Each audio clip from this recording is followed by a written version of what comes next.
బ్రహ్మదేవుడు శ్రీ మహావిష్ణువు యొక్క ఆజ్ఞానుసారము మహావిష్ణువు నుండి వెలువడిన వేదాలను అనుసరించి సృష్టిని జరిపాడు.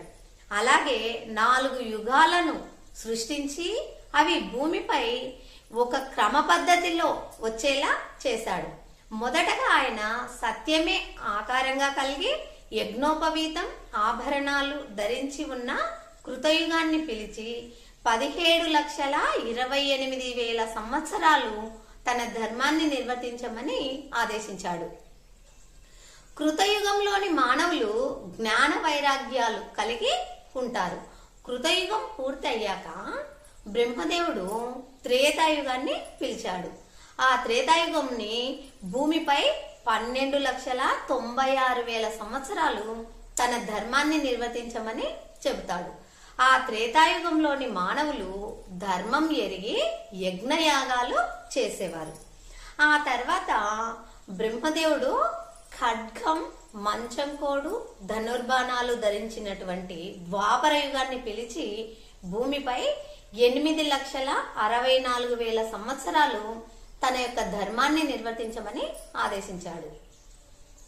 ద్వాపర యుగంలోని మానవులు శాంతి, కోపం, దయ, కాఠిన్యం వంటి పరస్పర విరుద్ధములైన గుణాలతో జీవించారు. ఆ తర్వాత బ్రహ్మదేవుడు కలిపురుషుణ్ణి పిలిచాడు.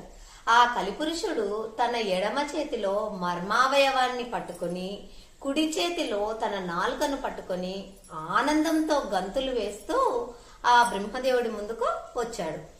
ఆయన చూసేందుకు ఎలా ఉన్నాడంటే ఒక పిశాచంలాగా ఆ పిశాచ రూపాన్ని కలిగి ఉన్నాడు. అలా వచ్చిన ఆ కలిపురుషుణ్ణి బ్రహ్మదేవుడు నీ వికృతమైన రూపానికి అంటే ఈ వికృతమైనటువంటి చేష్టకు అర్థం ఏమిటి అని అడుగుతాడు. అప్పుడు ఆ కలిపురుషుడు నేను మానవులందరినీ కాముకులుగాను అలాగే జిహ్వ చాపల్యం కలిగిన వారుగాను వారిని అదే అంటే ఉత్తమ స్థితిని పొందకుండగా చేస్తానని ప్రతిజ్ఞ చేశాను.